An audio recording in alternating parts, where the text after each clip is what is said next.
Hi, my friend. Have you secretly been wondering if you could get some help writing your book from a professional writer? Or alternatively, are you a great writer who would love some way to make money writing? If either of these is you, today is your day. This video is all about the art of ghostwriting. And not only am I going to tell you about ghostwriting, but I have invited one of the United States' most prominent ghostwriters, many #1 New York Times bestsellers under her belt, to talk to both of us about the art of ghostwriting, how you can get into the business, whether or not you should choose to go that route, and all the other important details of making this big decision. So stick around.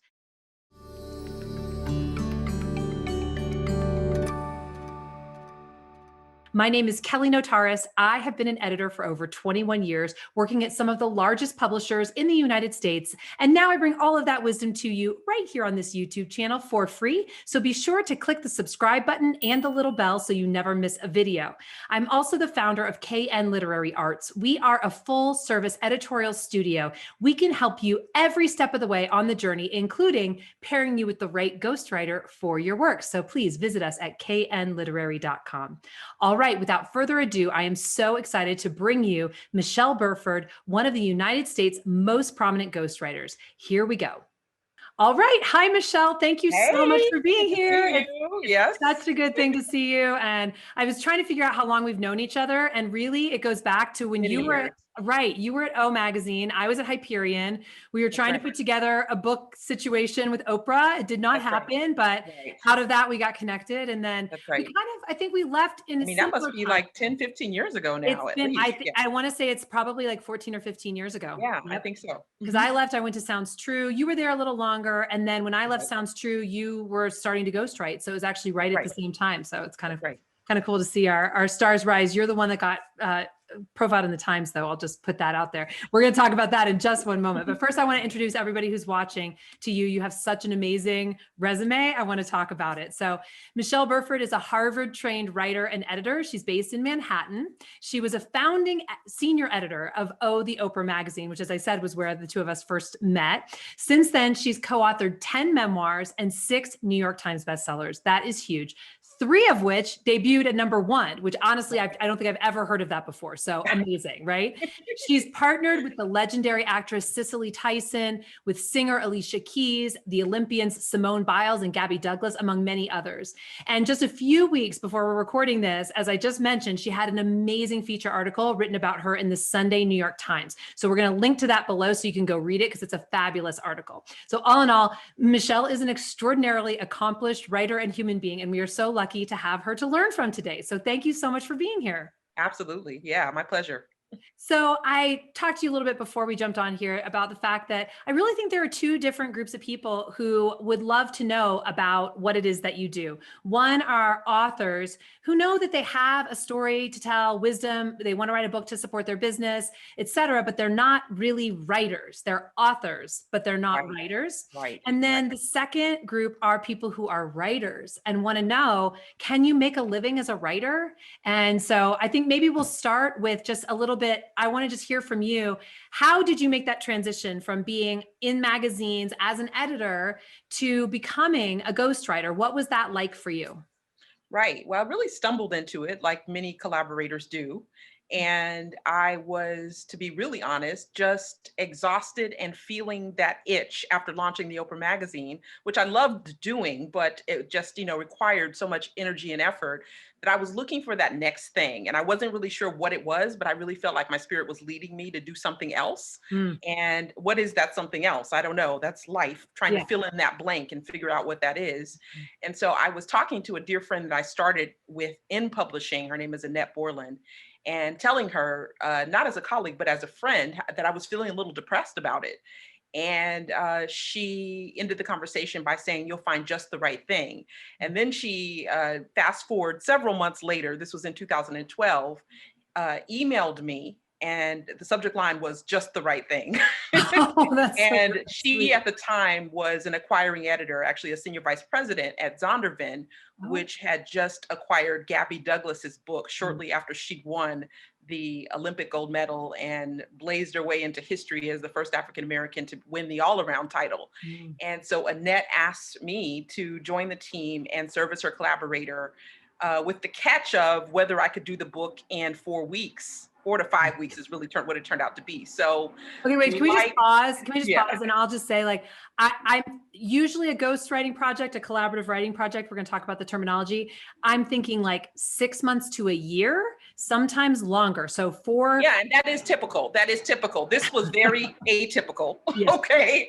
But, just characteristic of me, I say yes and then, jump first, look later. Exactly. And I knew that it was something I was interested in. And I had watched Gabby at the Olympics and I'd been personally inspired by her. So I said yes and thought, well, I'll just figure it out. I knew that I was a storyteller. I've been telling stories for all of my career. So this was a matter of adapting my career, adapting my skill set as a journalist and as a magazine editor to telling a story in longer form as a collaborative writer. So I jumped in. I didn't really know what I was doing beyond what I just described, but I somehow got it done. I absolutely fell in love with it. Just the chance to go on the road with Gabby and her family and to interview not her, but all of those around her in her world to piece together this narrative. I was fortunate because, she was 16 at the time. So a memoir for a 16-year-old Right. is a lot less of a heavy lift than it would be for Cicely Tyson. Right. Exactly. Okay, However Harriet many years Tubman. later. So, Right. short word count. I think it was 50,000 words. So that's fairly short. Yep.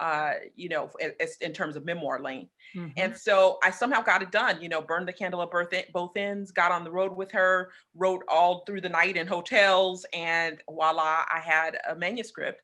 And so that was in August of 2012. The book went on sale the beginning of December, I think December 5th of 2012, and then made the list. My first collaborative writing project made the New York Times Unbelievable. list. So I was really fortunate Right. that my train came out, full speed ahead, Right. because many writers, and I don't take it for granted, have worked years and years and are great writers and have never had a New York Times bestseller. So I got a little lucky on that one. Okay. And I had a friend do me a favor. And really, I had no intention of getting in to the business of collaborative writing. I was at the time freelancing in magazine world Mhm. and wanted to stay there. And even though I, had this itch, I wasn't sure this was really the direction I wanted to go. I thought of it as a one-off and a favor for a friend and something Mhm. fun to do. Mhm. But then once she made the list, Gabby, Yeah. so did I. I was about to say, My people number started one book. calling. I can only Yeah. imagine. Yeah. You got. Yeah. And so then literary agents started calling me and asking me if I wanted to do other young adult books because, that was the genre, Got that it. was Yeah. the space that Gabby was in. So then I started to think if I wanted to go down this road, and I'm fairly strategic by nature. So if I wanted to go down this road, did I want to, stay on the young adult train or did I want to expand and do more full adult voices? So I decided on the latter. I turned down a couple of projects. I was getting both inquiries for young adult and sports. So, Oh, yeah. and I could have ridden that train, Yep. and loved doing those kinds of books, but I really wanted something more expansive. So I continued writing in the world of magazines while also starting out with collaborative writing. I think my next project was with Toni Braxton. And Mm. so I strategically picked her because that took me into the world of a real, a full grown woman, Right. voice and a great celebrity to good name recognition Yep. and a powerful story. Mm. And so on and on from there, I went and did then Michelle Knight, which was one of the three girls that was trapped in that horrible Cleveland house, Yeah. and another adult voice. And also I was really aware, I still am, I wanted a repertoire of books that was quite diverse in every respect, not just racially, but in terms of gender, in terms of background, because a big part of the fun of what I do for a living is being able to peek over the wall into worlds that I know nothing about. Mhm. And of course, I have a shorthand with Black women, love doing that work. Yep. But I also want to understand and bring my own voice and my own spirit to collaborations that may not seem as, predictably in sync, you know, as the best way I can describe it for those who might try to pair me with someone. It wouldn't be someone's instinct, for instance, to pair me with a Clint Hart from Right. Fixer Upper, you know, white man who wants to talk about, his business as a carpenter. But Right. I love that because I get to learn about things I don't know anything about. Mhm. So that's the long version of how I stumbled into this business. I love it. I love it. And you know, I love the way you use the term collaborative writer. We do as well, or collaborator. We do as well at KN Literary, because there seems to be this stigma around the concept of ghostwriting. But I love that you just gave us the names of all of these different people that you've worked with, because I really want people to understand there doesn't have to be a stigma. And within the publishing business, there is no stigma. There's no It stigma. happens, right? It happens all the time. And I mean, I usually say roughly 30 to 40% of books are written by someone whose name Yeah, is often not on the cover. When you're right, Michelle, you right. get your name on the cover. Because, and also I wanted to say, you said a minute ago that it just sort of like happened to be that you landed this gig and it became #1 bestseller. And I'm like, yeah, I feel like I heard a quote that Jack Cornfield once said that, enlightenment is an accident, but meditation makes you accident prone. So yeah, being a #1 New York Times bestseller, an accident, but being an awesome writer and somebody who can get something done in 4 Thank you. weeks and can be depended upon and is just like a machine, but produces amazing quality, that makes you accident prone. So, Yeah. so I want to go back to the collaborator. At what point did you start thinking of yourself as a collaborator rather than a ghostwriter, or did you? Was that just you just always were that? Well, so I really call myself a collaborative writer, but to be honest with you, I've used the terms interchangeably over the Mhm. years, Yeah. with a preference for it now because I've come to realize that uh, ghostwriter, everyone in my business understands that, and even people beyond my business understands what that Beneath. involves. But Yeah. I thought collaborative writer is more all encompassing, and also acknowledges that I am a co-author who is there to take the pile of bricks that my co-author throws into the floor and actually build them into a house. I call myself either a collaborator or a story architect. Mhm. So that gives me a level of respect in the partnership that it is, and not just someone who's there to, some sort of an understudy who's there to like quietly in the background. Well, quietly, yes, but in the background with no real skill set.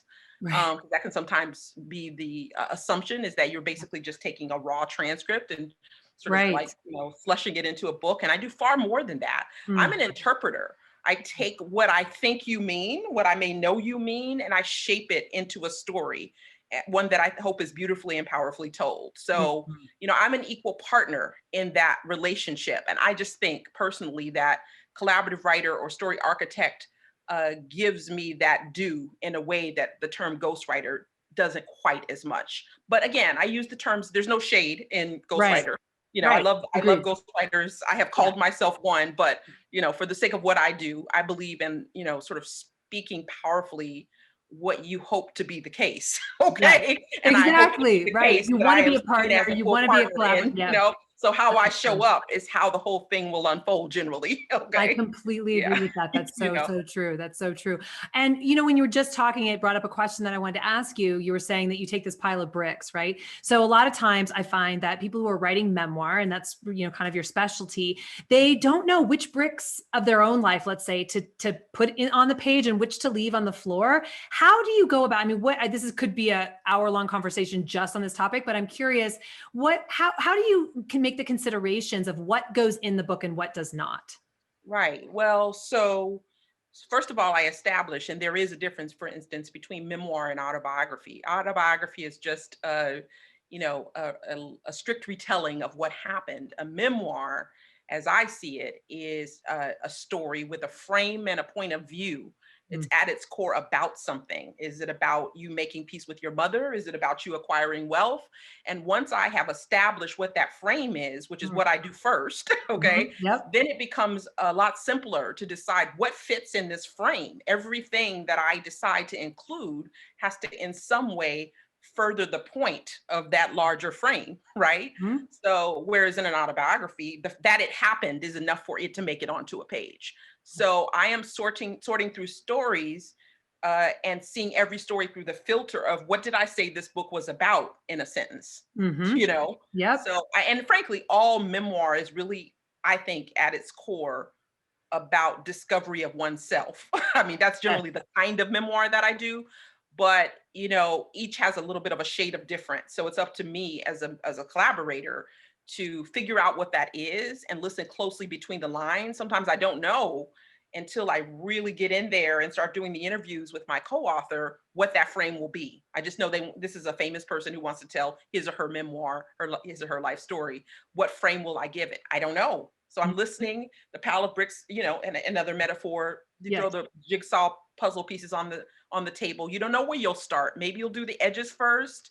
Maybe there's a little like row of red that starts to emerge and oh, that's interesting. Is that a car? And that's what I'm doing as I am listening. I'm listening very closely to, and not just listening at interviews. I spent quite a bit of time observing, just hanging out, waiting for the Mhm. truth to show up, and spending time in my co-author's world, because a lot that gets revealed when they're not focused on me, when they're not talking to me, but talking to others that they interact with in their world. Mhm. So I like Mhm. to sort of embed myself to the degree it's possible. COVID's changed that a bit this year, but Right. generally speaking, I spend a large amount of time just hanging out. When I worked with Alicia Keys on her book, I didn't just sit and interview her for all those hours. I also went and watched her backstage at The Voice and just really tried to get in her world, went to her home, spent time with her children. So that's the fun and exciting part of my life. I mean, how cool is it to just hang backstage with Alicia Keys at The Voice? Okay, like A please, dream. who doesn't It's want a to do dream. that? I Okay. mean, right? It's a dream come true. I love that Yeah. you're getting, and then you get to do it. And I think this is something I wanted to bring up for the folks that might be interested in becoming a collaborative writer. If you're a great writer, then you get paid for it, which is very cool. And I'm curious, just your take on sort of what somebody who's brand new, maybe they don't come out of having been a founding editor at the Oprah Right, magazine. right. They're just sort of a writer that knows that they're a good writer.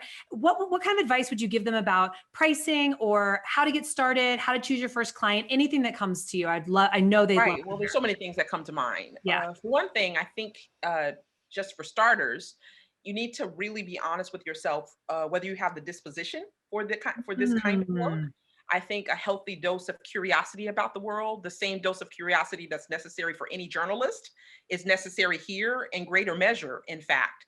And in my case specifically, because I'm focused on memoir, a real curiosity about human condition, human nature, a real ability to be self-examining, because I bring a lot of the examination I've done in my own life to the collaboration with my client. A lot of that wisdom that I've gained just through, really my own crises in life, my own difficult patches. I bring that vulnerability to the mm, space. So yeah, healthy curiosity is one. Uh, the lack of a major ego. Like I won't lie, I have an ego. I am able to suspend that ego because I am in service of my co-author's voice. mhm, It's not about me. Yes, I'm there to build a house, but I'm not there to paint my name on the front of the house. mhm, I am a person who is able to work in the background and make sure, and the only way you can really do this is to think of your work and not just collaborative writing, but any work you do as a form of service, right? mm, So I'm there to make sure that I'm in service of my co-author and I'm in service of his or her voice. mhm. So I think that is a component. In terms of the money aspect, I would have to say be prepared for a lot of feast or famine. you know, there's Right. a lot of up and down, particularly in the beginning. I'm more steady now because I'm having books and I turn down a lot of books. But in the beginning, I had to have a real strong belief that I could make it as a collaborator. It helped to not just jump in full, dive in head first, because I was still doing some magazine work. So I was paying rent by, You had a working day the job. magazine side, Yeah. and until I could really build the collaborative writing to a point where I could do it full time, which is what I do now. So I speak sometimes to collaborative writers who are coming up in the business, and I tell them, try to the extent that you can to have a really solid savings. And the reason I say that, I know, many are struggling to just make it from book to book, but to Mhm. the degree you can keep even 20% of what you bring in for yourself, not for taxes, not for all those other things, what it does, I have found, and believe me, I've learned this the hard way, is it gives me a leverage that I wouldn't have otherwise. If I am panting, for a paycheck, I end up taking books I don't really believe in, clients I don't really want to work with. So I've got to have a baseline of solvency Right. to make great decisions. Mhm. You show up differently when you have $100 in your hand Right. So true. versus when you're just flat broke. So Okay. true. People So can true. sense, they That, can I feel mean, between the lines that you're desperate for this. And I don't like to be in a position where I'm desperate for anything. I want to take it or not take it because I really feel like my spirit is leading me to take it or not take it. So, and that gets skewed if you're broke. So yeah. been there, try not to go back there if you Right. can. I so Okay. get that. I think that's so smart. Thank you so much for saying that, because that's an actual, something concrete that people can do, is to start building the savings to be able. And this is, I mean, honestly, it's the case with no matter what you're doing. So many of our No, it clients and really people who are is. watching this, they've got a side hustle that they're getting, they Yes, want I to make hustle. their full-time hustle. And having that discipline to be able to put some of the money away so that you actually are going to be able to keep yourself going as things are getting started up. I think that's just so Right. smart for everybody. So thank you Right, so much right. for And as you do better, build that first the molehill, then the mountain to set yourself up for success to the degree you can. I know it's hard, but to the degree you can, you yeah, know. absolutely. And then Then once also, you're in, like constantly reevaluating at every juncture. And I think I made every mistake. That's, people, the little secret is when you're seasoned, that sounds good, but what it really means is I have made every mistake. So there's no younger collaborator who comes to me with some sob story that I don't in some way see my old self in that story. Like, I yes. get it. I get it. Like, I have made these mistakes. I know. But anyway, one thing I did well was at every juncture, I was evaluating, you know, not only what I thought I should be earning, but Mhm. because this is the mistake I see a lot of young collaborators making, or just not even young, which is new to the business Yep. collaborators, assessing as best I can what others perceive my value to be. Mm. Because you can think you're as great as you want to be and that you should be making, you know, over six figures on Right. all of your books. But if Right. that's not the perceived value, and also you have to look at the market, what will the market bear? And Yep. you're constantly evaluating that. I do a lot of business. And this is, I think, smart to go back where you already have some equity in terms of relationships. People know I'm going to deliver. They know they're going to get a certain quality of a manuscript. And increasingly, as you continue to do business with those people and build that integrity, you can ask for more money. Right. So I'm always evaluating how, the skill set that I had on book one versus now I'm on books 11 and 12. It's a different skill set. I'm a different Mhm. writer now. Yep. The same book, if I were to do Tony Braxton now, she would have to pay more money. Like, it just Right. is. Yeah. So, and that's fair enough. And I find that sometimes collaborators and freelancers in general don't know how to give themselves raises, Right. and when they do give a raise, they don't know how to assess, once again, how Mm. much of a raise, what the Right. perceived value is. There are all these factors. And this is Yep. all shifting all the time. Yeah. I've often done books for far below, what I, might now, because Mm. in the beginning, the calculation that I was using um, involved understanding that I needed to build a resume Yeah. by any means necessary. Yes, So exactly. a choice that I can make, sometimes collaborators will ask me, well, what would you do? What would I do is not what you should do necessarily, Right. because what I did is what I should have done at the juncture that I did it. Yep. Yes, Okay. So it's not an exactly. apples to apples, Yep. comparison. So you have to always be evaluating, where am I? And what would this mean? And how would selecting this particular, you know, uh, partnership uh, move me to the next best place of where I'd like to go? So you're Mhm. always looking at your big picture, and the price is changing.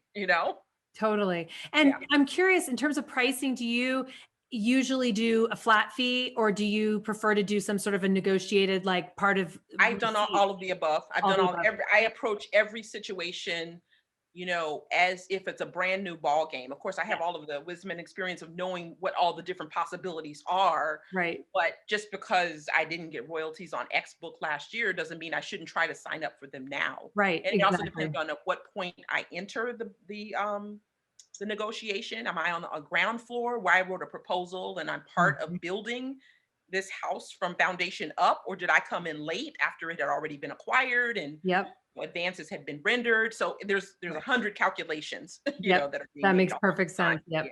Yes. Mhm. And I can't believe how fast this time is going. So I want to Is ask it going you, fast? Okay. it's going so fast. I have so many things I want to talk to you about, but we're going to Okay. have to wrap it up here. But I wanted to ask you one question that I think is really important, which is, as a seasoned ghostwriter who's worked with so many clients, what would you say to a new author who wants to work with a collaborator but doesn't know like how to be with that person? What kind of advice would you give? So basically, like if you could design your perfect client, what would that be like?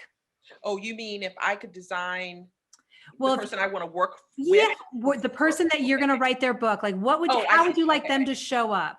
How would you Right. like them to Well, be? so What's one the thing vibe? I figured out, again, by falling down and getting back up Yeah. again, is I do best when I'm dealing with a client who's like, look, I have a story I want to tell. I am not a writer. Yeah. And because then that means they're going to let me build the house, because I've been in situations where, and so I listened very closely in the interview. Hmm. uh, how did this relationship come to be? Did Right. your agent or the publisher force you to get a collaborator Right. and you didn't really want one because you Yep. consider yourself a writer?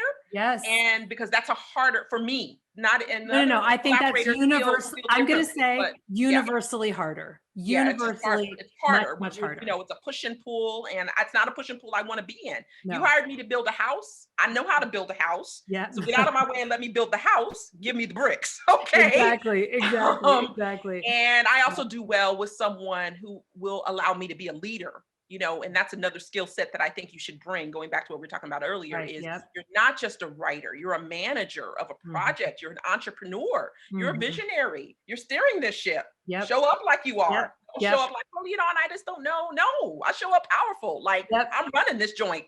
Yes. Okay.